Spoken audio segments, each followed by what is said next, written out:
Amados do Senhor, abramos as nossas Bíblias na Epístola de Paulo aos Efésios, capítulo 1. Nós vamos ler dos versos 15 ao 20.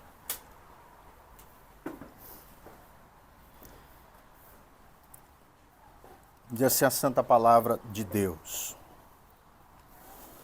Por isso também eu, tendo ouvido a fé que há entre vós no Senhor Jesus e o amor para com todos os santos,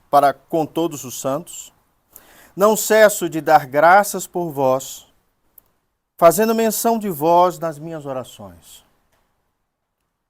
para que o Deus de nosso Senhor Jesus Cristo, o Pai da glória, vos conceda espírito de sabedoria e de revelação no pleno conhecimento dele, iluminados os olhos do vosso coração, para saberdes qual é a esperança do seu chamamento, qual a riqueza da glória da sua herança nos santos, e qual a suprema grandeza do seu poder para com os que cremos, segundo a eficácia da força do seu poder, o qual exerceu ele em Cristo, ressuscitando-o dentre os mortos e fazendo-o sentar à sua direita nos lugares celestiais. Amém. Pai do céu, nós te pedimos, ó Pai, que o Senhor tenha misericórdia de nós, que o Senhor derrame a tua graça, a revelação do teu Espírito, para que possamos compreender, Senhor, na profundidade da tua palavra, aquilo que o Senhor tem para nós no dia de hoje. Nós oramos a ti, Pai, em nome de Jesus. Amém. Irmãos, o apóstolo Paulo, após descrever ricamente que nós somos abençoados em Cristo, no capítulo 1, agora ele vai revelar o seu desejo para com a vida dos irmãos de Éfeso. Ele primeiro tece uma compreensão, um entendimento da Trindade. Ele fala da obra da redenção. Ele fala do papel do Pai, do Filho e do Espírito. E depois ele agora vai orar pelos irmãos de Éfeso. Ele faz a mesma coisa na Epístola aos Filipenses e aos Colossenses. É uma forma de Paulo escrever. Depois de revelar a teologia ou trazer a lume a obra de Deus, ele intercede diante do Pai, clamando por inspiração divina.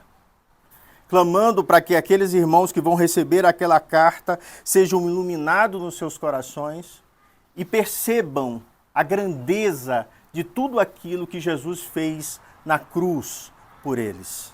E ele vai falar mais profundamente. Ele tinha recebido informações daquela igreja, e ele ora a Deus sabendo que os irmãos, primeiro, eles tinham fé, uma fé operosa no meio deles. Eles agiam no mundo através da fé. Ele recebe o entendimento, ele diz assim, tendo ouvido a fé que há entre vós no Senhor Jesus Cristo. Uma fé que crê no Messias, uma fé que crê no nosso Senhor Jesus Cristo. E depois ele vem falar da sua gratidão. Ele diz assim, eu não cesso de dar graças a Deus por vós, fazendo menção nas minhas orações. Eu tenho orado por vocês, eu sou grato a Deus pela vida de vocês. E ele diz, logo depois, que o amor está presente no meio desses irmãos, e pelo amor que vocês têm um para com os outros. Observe que essa igreja era uma igreja que cresce na fé e no amor do nosso Senhor Jesus Cristo. Foi o próprio Senhor Jesus que disse que nisto conhecerão todos que sois meus discípulos, se tiverdes amor uns para com os outros. Essa é a marca do Evangelho. A fé em Cristo Jesus e o amor um pelos outros. Paulo fala que esses irmãos de Éfeso têm exatamente essa característica. Então ele vai se colocar diante de Deus, clamando, orando ao Pai, para que conceda a esses irmãos verdades que somente o Espírito podem revelar. Então, em primeiro lugar, o apóstolo Paulo ora para que eles conheçam a Deus. Olha o que diz o verso 17. Faço menção de vós das minhas orações, para que o Deus de nosso Senhor Jesus Cristo, o Pai da glória, vos conceda espírito de sabedoria e de revelação no pleno conhecimento dele. O desejo de Paulo é que eles tenham conhecimento de Deus. Irmãos, no Evangelho isso é de suma importância.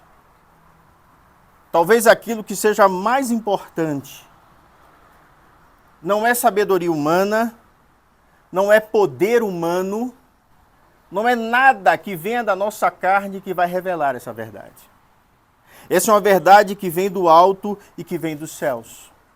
Uma verdade que o próprio profeta Jeremias é usado como boca do Senhor e ele diz, assim diz o Senhor, não se glorie o sábio em sua sabedoria, nem o forte na sua força, nem o rico em sua riqueza.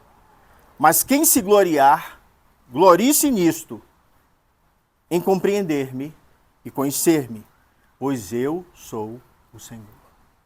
Se há glória na vida humana, se ela é algo que é maior do que poder terreno, do que sabedoria, do que qualquer outra coisa, é conhecer a Deus.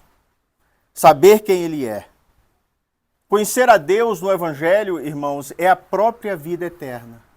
Quando Jesus ora no Getsêmani, em João 17:3, ele diz assim, esta é a vida eterna, que te conheçam, o único Deus verdadeiro e a Jesus Cristo a quem enviaste. Jesus diz qual é a vida eterna. Conhecer a Deus, o Pai, o Criador, o Salvador de Israel e ao seu Filho a quem ele enviou. Então a oração de Paulo mostra que conhecer a Jesus Cristo e conhecer a Deus é o que há de mais importante no Evangelho. Perceber no mundo tudo aquilo que Deus fez. Observem que falhar em conhecer a Deus leva à destruição e à morte eterna. E conhecer a Cristo leva à salvação. Olha a teologia de Paulo em 2 Tessalonicenses, quando ele diz: acontecerá quando o Senhor Jesus foi revelado lá no céu, com os seus anjos poderosos, em meio a chamas flamejantes. Ele punirá os que não conhecem a Deus e os que não obedecem ao Evangelho do nosso Senhor Jesus Cristo. Observem que conhecer a Deus separa a humanidade entre aqueles que serão salvos e aqueles que não serão salvos. Por isso que conhecer a Deus é de profunda importância e Paulo abre a sua oração dizendo isso. Eu oro para que os irmãos conheçam a Deus. E é óbvio, irmãos, que nós não estamos falando aqui de um conhecimento humano, nem de ouvir falar. Mas é um conhecimento íntimo e pessoal da pessoa do Senhor Jesus Cristo. O que eu falei no último sermão, quando eu falei do Espírito Santo revelando através da palavra. Quando o Espírito Santo toca o coração do crente e revela a pessoa de Deus e a pessoa de Cristo. Então, o primeiro desejo de Paulo é esse, que os irmãos de Éfeso conheçam ao Deus poderoso que fez algo tremendo na vida deles, salvando-os e separando-os para a eternidade. Segundo motivo da oração de Paulo, Paulo ora para que este conhecimento de Deus venha por um espírito de sabedoria e de revelação. Ele diz isso também no verso 17, quando ele diz que o Pai da glória vos conceda espírito de sabedoria e de revelação no pleno conhecimento dele. No abrir o entendimento. Aqui Paulo, mais uma vez eu repito, está falando da obra que o Espírito Santo realiza em nossos corações. Quando o Espírito Santo mostra a verdade, quando o Espírito Santo nos convence do erro, quando o Espírito Santo mostra Cristo morto na cruz no nosso lugar. Esse tipo de sabedoria e de revelação, irmãos, eu repito, não vem do intelecto humano, não vem de um esforço de empreender as verdades espirituais. Alguém pode até dizer, eu vou me esforçar em conhecer a Cristo. Alguém pode até conhecer toda a Escritura, mas não conhecer a Deus. O embate do Senhor Jesus Cristo com os doutores da lei da sua época era exatamente esse. Eles conheciam toda a Escritura, eles conheciam toda a palavra profética, eles conheciam a relação desse Deus com o povo de Israel, mas eram incapazes de ver o Senhor Jesus Cristo como Filho de Deus. Aliás, o matam por ele ter dito ser Filho de Deus. Há uma revelação, irmãos, que nasce no coração do crente por uma iluminação de Deus. Aos homens é impossível ver a glória de Deus e todas as boas novas do Evangelho se o Senhor Jesus Cristo não o iluminar. O que o apóstolo Paulo está falando, por exemplo, veja o capítulo 3, verso 3 diz assim: pois segundo uma revelação, me foi dado conhecer o mistério, conforme escrevi há pouco, resumidamente. Pelo que, quando ledes, podeis compreender o meu discernimento do mistério de Cristo. Em outras palavras, Paulo está dizendo assim, Deus me abriu um entendimento e me fez perceber o mistério que é Cristo no mundo. Me fez entender o seu nascimento, a sua morte, a sua ressurreição e a sua ascensão. Colocou em mim essa revelação de tal forma que eu escrevi para vocês e fiz fazer vocês entender tudo aquilo que Deus me deu. E mais profundamente, Ele me fez discernir o mistério de Cristo. Quando ele escreve aos Coríntios e fala da Santa Ceia, ele diz que aquele que não discerne o corpo de Cristo não pode comer do pão e nem beber do vinho. Discernir é entender porque Cristo morreu. Discernir é entender a obra do Messias na terra. É esse tipo de revelação que Paulo está pedindo a Deus para os irmãos de Éfeso, que eles tenham espírito de sabedoria e de revelação. Não é saber sobre Deus, mas é conhecer no íntimo a sua vontade. São coisas distintas. Quando Deus habita o coração do crente. Hoje conhecemos o Senhor Jesus através da palavra. Quando lemos a palavra, o espírito de sabedoria e de revelação nos dá um conhecimento salvador que vem do próprio Deus. É sobre isso que o apóstolo Paulo está falando. E aqui eu quero fazer a primeira aplicação. O apóstolo Paulo fala que não vai haver conversão se não há quem pregue. Não há espírito de sabedoria e de conhecimento se eu não conhecer a Escritura. As duas coisas são necessárias. A Escritura é quem abre o meu entendimento e que me revela ao Cristo. É por isso que eu preciso meditar, orar, buscar e deixar o Espírito fazer aquilo que ele é melhor do que qualquer pessoa. Encher-me de Cristo. Abrir os meus olhos para que eu possa ver a realidade de Deus. Para que eu tenha sabedoria. E Tiago diz, se nós não temos sabedoria, peça a Deus. Que a todos dá e nada vos impropera, nada pede em troca. Apenas quer que peçamos a Ele sabedoria. Percebam que Paulo ora para que eles se encham do conhecimento, que eles conheçam a pessoa verdadeiramente de Deus no seu espírito, que entendam o ensino. Em terceiro lugar, ele também ora para que conheçam a esperança do seu chamamento. Verso 18, o apóstolo Paulo diz assim: iluminados os olhos do vosso coração para saberdes qual é a esperança do seu chamamento, qual é a riqueza da glória da sua herança nos santos. Irmãos, nós entendemos que fomos chamados por Deus. Como nós ouvimos na exposição do Espírito Santo, ocorreu através da pregação do Evangelho. O que nós precisamos entender é que Deus nos chama para o seu próprio reino e para a sua glória. E nos separa com o objetivo de vivermos para Ele. Pedro lê isso da seguinte forma: Pedro diz que fomos chamados das trevas para a maravilhosa luz de Deus.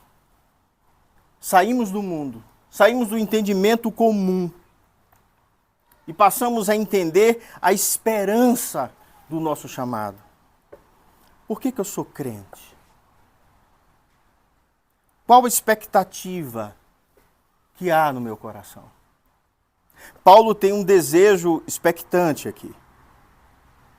Ele quer que o povo de Éfeso não só compreenda a verdade, mas que viva através dessa esperança da glória. Crendo no que Deus fez no passado, em tudo aquilo que Deus vai fazer no futuro. É por isso que ele fala de uma herança.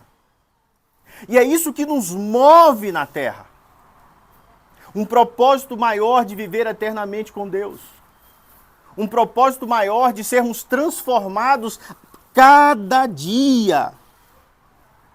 Santificados na pessoa do Senhor Jesus Cristo.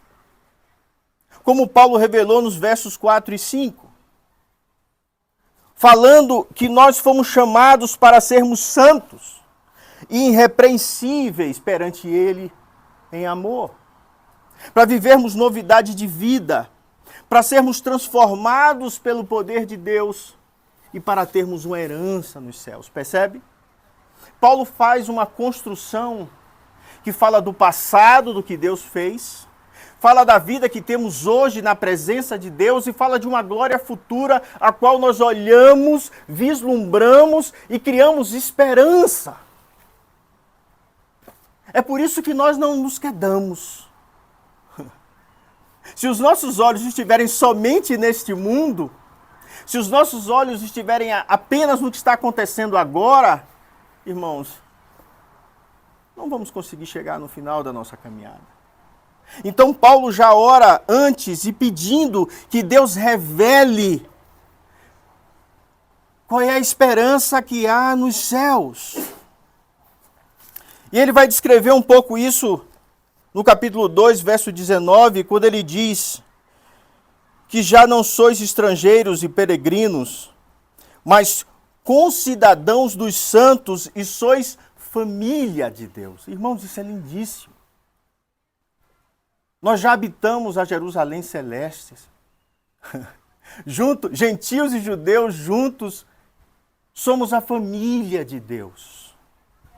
Isso tem que trazer ao nosso coração profunda alegria. A pergunta é: apreciamos essa esperança? O nosso coração se enche de alegria quando eu entendo que Deus preparou a eternidade para mim? É por isso que os nossos olhos precisam ser iluminados. É por isso que o nosso coração precisa ser transformado. Para que eu possa sentir essa bendita alegria da salvação. E Paulo sabe dessa necessidade, por isso que ele não só ora, como ele também dá informações desse conhecimento de Deus. Paulo deu profundo conhecimento. Ele explica a salvação através da Trindade. Isso é um conhecimento riquíssimo. Mas ele está orando assim que esse conhecimento entre em vocês, iluminem o vosso coração e que vocês tenham um entendimento verdadeiro daquilo que eu estou dizendo. Observem que essa é uma preocupação de todo pastor. Será que a igreja entende o que eu estou pregando? Será que a igreja entende esse algo grandioso que eu escrevi aqui no capítulo 1? Então deixa eu orar. Deixa eu orar para que Deus faça o seu trabalho. Da mesma forma que Ele iluminou a mim, eu entendi o mistério de Cristo, eu vou orar para que Deus abençoe a igreja e a igreja também entenda. Percebe? Sem isso, irmãos, nós jamais seremos bem-aventurados. Jamais sentiremos felicidade no coração. Eu não gosto dessa palavra, porque felicidade é uma palavra que já serve para qualquer coisa, né? Bem-aventurado não, é uma palavra que eu acho que se encaixa perfeitamente. Sem entender as verdades de Deus, irmãos, continuamos presos a esse mundo. Continuamos presos a tudo que corrompe, a tudo que se acaba e a tudo que perece. Percebe? Paulo ora também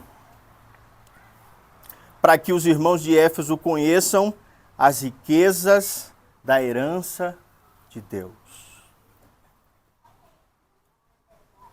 Paulo faz referência a isso no verso 5, que eu acabei de falar. Porque fomos adotados e predestinados como filhos do Senhor. Ele fala também no verso 11 de que já obtivemos uma herança na pessoa de Jesus, a eternidade. Ele também fala do fato de que o Espírito Santo nos foi dado como uma garantia. Mas o que Paulo mais tarde quer que entendamos, no capítulo 2, verso 7, ele diz assim, verso 6, juntamente com Cristo, nos ressuscitou e nos fez assentar nos lugares celestiais em Cristo Jesus, para mostrar nos séculos vindouros a suprema riqueza da sua graça, em bondade para conosco em Cristo Jesus. Ele fala de uma salvação eterna, de um momento que viveremos com Deus em suprema riqueza. Não a que a traça e o ferrugem pode correr, mas da eternidade da nossa alma, na presença de Deus. Imagine que a Bíblia diz que todos os que creem em Cristo Jesus, judeus e gentios, estarão na presença de Deus na eternidade, cantando, louvando e bendizendo ao Cordeiro de Deus que o salvou. Paulo está dizendo assim, eu quero que vocês contemplem essa herança que está nos céus. Eu quero que vocês vejam a obra maravilhosa de Cristo nas suas vidas. E ele ora mais profundamente ainda e diz assim, olha, eu não quero que vocês somente entendam isso. Ele ora para que conheçam também o poder de Deus. Verso 19 ele diz que a suprema grandeza do seu poder para com os que cremos, segundo a eficácia da força do seu poder, o qual exerceu ele em Cristo, ressuscitando-o dentre os mortos e fazendo-o assentar à sua direita nos lugares celestiais. Irmãos, ele fala de um poder que ele descreve como de suprema grandeza, ou aquele poder que é extremamente grande. Uma tradução melhor seria para nós que acreditamos, para nós que cremos. Há algo grandioso que nos espera nos céus. Observem que esse poder é o mesmo poder que ressuscitou Jesus Cristo dentre os mortos e fez Jesus assentar nos lugares celestiais ao lado de Deus. Irmãos, a gente ouve tanto isso que a gente se habitua. Irmãos, ele está falando de uma pessoa que nasceu, viveu em justiça, morre e ressurge dos mortos. E ele não só ressurge dos mortos, ele sai da terra na presença dos seus discípulos e é elevado aos céus para sentar-se ao lado de Deus. Irmãos, isso é gigantesco. Nunca houve nada parecido na humanidade. Ninguém jamais falou de ressurreição dessa forma. Os discípulos viram Jesus subir aos céus. E algo foi tão assustador que eles ficaram parados, olhando, contemplando Jesus desaparecer. E o texto diz que Jesus desaparece e eles continuam parados olhando. E 2 anjos aparecem e dizem assim: o que é que vocês estão esperando? O mesmo lugar que subiu, ele vai voltar, vai pregar e fazer aquilo que ele determinou. Essa revelação, irmãos, que Paulo está trazendo é para que nós entendamos que esse poder grandioso que ressuscitou Jesus habita em nós. E ressuscitou a cada um de nós. Talvez não seja tão grandioso quanto realmente morrer e ressurgir, mas quando o Espírito Santo toca a vida do crente, é exatamente isso que ele faz. No mesmo poder da ressurreição, ele nos traz da morte para a vida. E nascemos em Deus.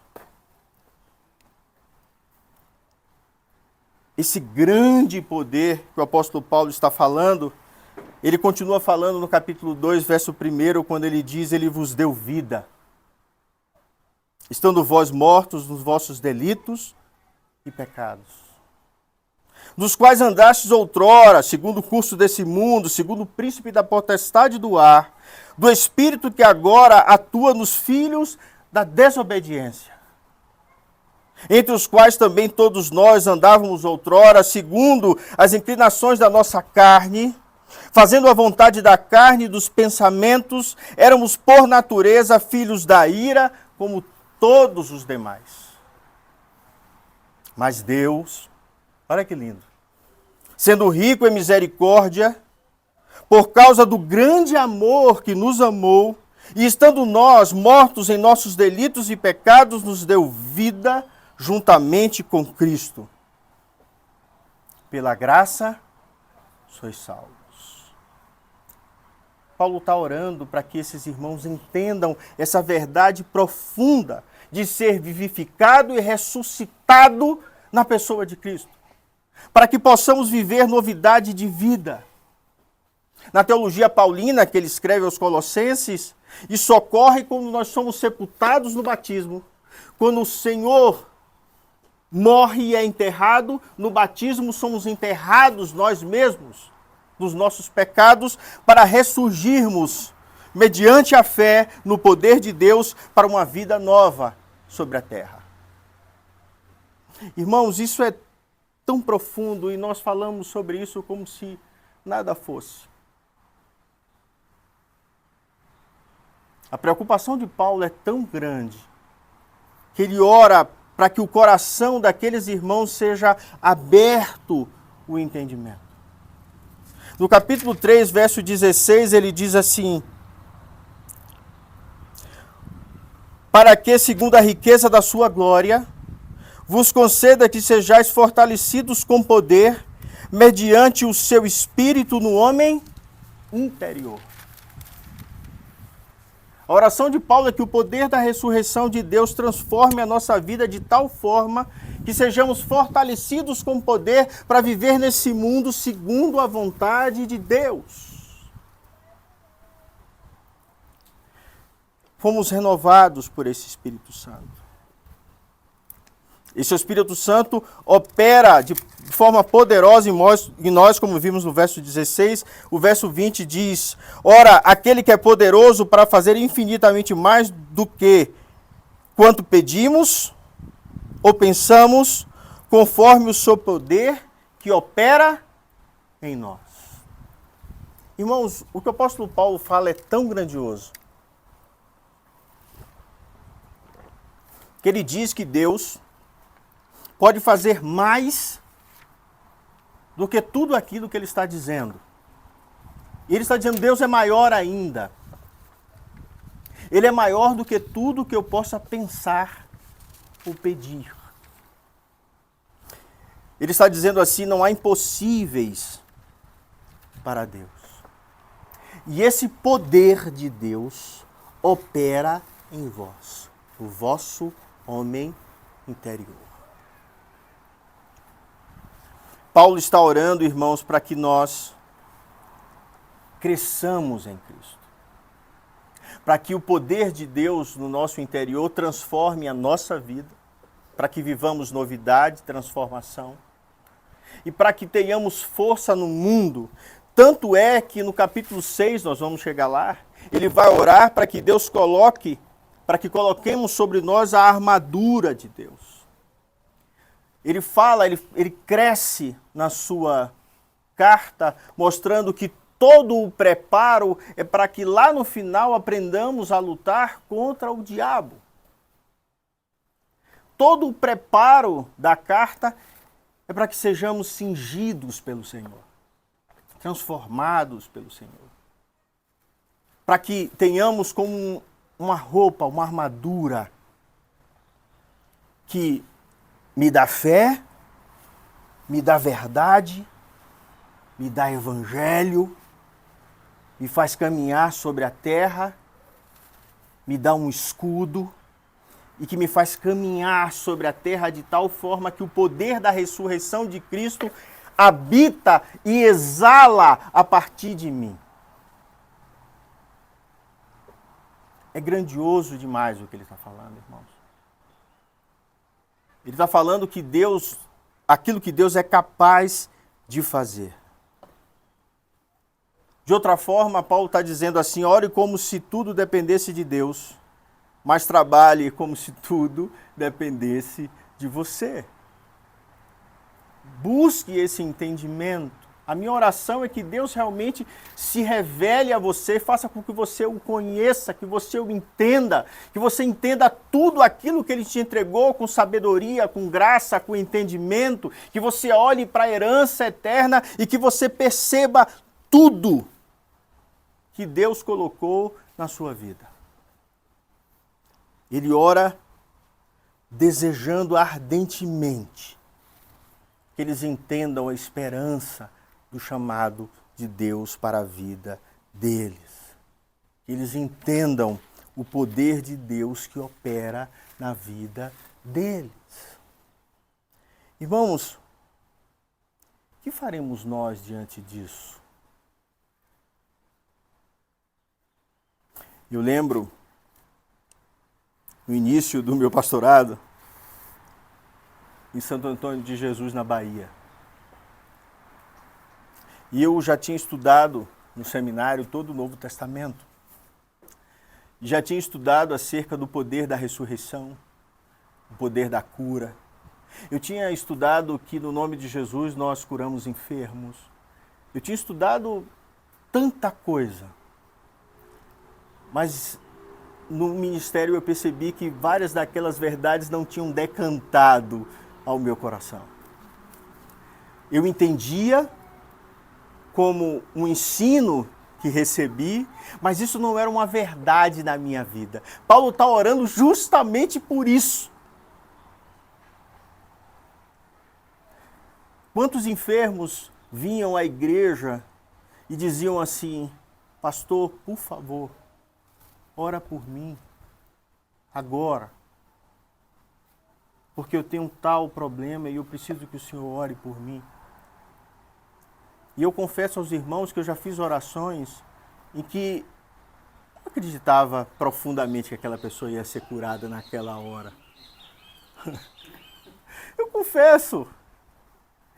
E eu orar, irmãos, como a pequena Eduarda, que eu fui na casa dela, a mãe me ligou e ela estava queimando de febre.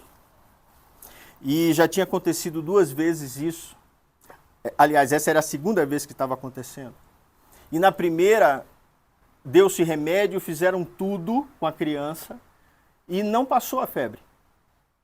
E o médico no hospital disse, não temos mais o que fazer, eu já dei remédio, já fiz tudo, isso deve ser emocional. E aí o pai da menina disse assim, não, minha mãe vai levar ela para fazer uma reza. Que reza? Não, na benzedeira. Ela vai fazer a reza e a febre vai deixá-la. Levou na benzedeira, a mulher tira um galho, você sabe como é que faz essas rezas, né? Tira um galho de uma planta, foi lá, orou pela criança. Ele disse assim, a planta murchou na hora. Ela começou a passar sobre a criança e a febre deixou. Aí ela virou no telefone e disse assim, ele fez isso da outra vez, pastor. E eu estou orando para o Senhor porque eu não quero que leve a minha filha. Mas ele é o pai, disse que vai levar e a mãe vai levá-la na benzedeira, na mãe de santo. Eu queria que o senhor viesse aqui orar pela minha filha. Você acha que eu saí de casa, irmãos, dizendo assim, eu vou lá, vou colocar a mão nessa criança e vai desaparecer a febre? Eu saí de casa morrendo de medo. Porque eu disse assim, Deus, se essa mulher fez isso, o senhor precisa fazer alguma coisa, porque eu vou ser envergonhado. Aí depois eu pensei, eu estou com medo de ser envergonhado. Não, o seu evangelho, Senhor. É pelo seu evangelho. E eu fui caminhando para casa, eu nem fui de carro, para não chegar rápido. Eu fui a pé, orando. E a única coisa que eu orava é, Senhor, glorifica o seu nome, Senhor, glorifica o seu nome, Senhor, glorifica o seu nome. Eu já tinha entendido que eu estava com medo de ser envergonhado, eu já tinha confessado, isso já tinha saído de mim, eu não tinha mais medo de não dar certo. Mas eu queria muito que o evangelho de Deus, naquele lugar, fizesse algo grandioso. Quando eu cheguei na casa, ela me faz entrar, me leva até a criança, ela está mole, pegando fogo. Ela me dá a criança, eu pego no braço, aí a mãe começa a rir, e gargalha, como se dissesse, não vai passar. Já tem 3 dias que ela está assim. Eu coloquei a mão na cabeça da menina, assim, ó, no colo, e comecei a orar. Eu senti como se aqui, atrás da nuca, sabe quando o coração bate aqui? Batia na minha mão. E eu comecei a repreender. Orei para que Deus sarasse. Eu falei, Senhor, se isso é espiritual, que acabe agora, em nome de Jesus. Quando eu coloquei a Eduarda no chão, ela saiu pulando. E foi direto para o quintal brincar. A mãe correu para pregar o termômetro e disse assim, espera só um pouco. A minha fé ainda não estava grande. Ela fez, tá bom, pastor. Aí, você quer um café? Eu falei, por favor. Eu pensei, com o tempo de tomar o café, vai que baixa, né? E a menina estava brincando e ela veio e colocou o termômetro. Quando ela olhou a febre, ela gritou, baixou, pastor! E olhou assim e fez, pastor, baixou, minha filha não está mais com febre. Eu lembro nitidamente do rosto daquela senhora olhando para mim. Ela olhou para mim e fez, pastor, o senhor quer um café? Eu fiz, por favor. Eu ficaria feliz em tomar um café. Ela colocou o café, olhou para a filha e disse assim, esse pastor é diferente. Eu ouvi e disse, não. Eu sou igual a qualquer pastor, mas o Deus que eu sirvo, o Jesus que eu sirvo, que levantou dos mortos, curou a sua filha. É isso que o apóstolo Paulo quer.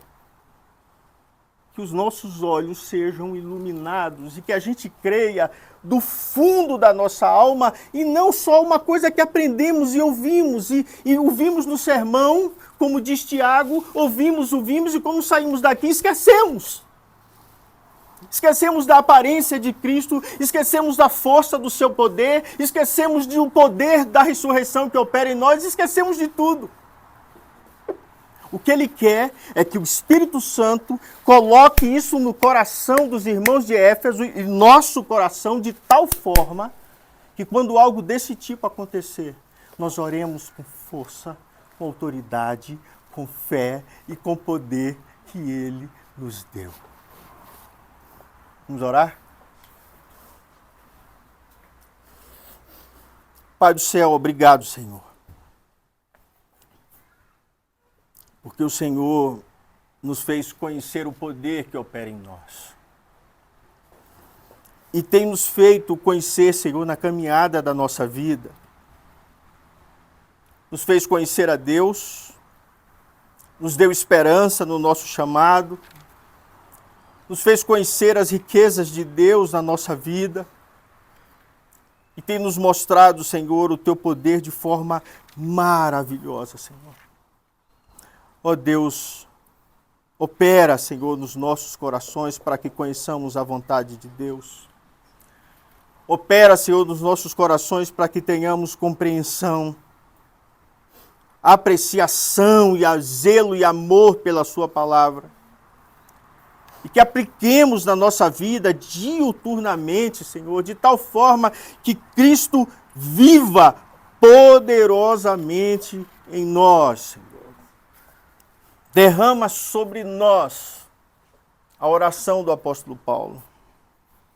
Nos dá crescimento, Senhor, para a vida eterna. E nos vivifica juntamente com Cristo. De tal forma, Senhor, que vivamos na força do poder da sua ressurreição e a nossa oração em nome de Jesus. Amém. Receber a bênção, queridos, que a paz e a graça do nosso Senhor e Salvador Jesus Cristo, que o amor insondável de Deus, nosso eterno Pai, e as benditas consolações do Espírito Santo sejam sobre vós, irmãos, igreja, comunhão no Lago Norte, e sobre a Igreja de Cristo espalhada sobre toda a terra, agora e para todos sempre. Amém. Deus os abençoe.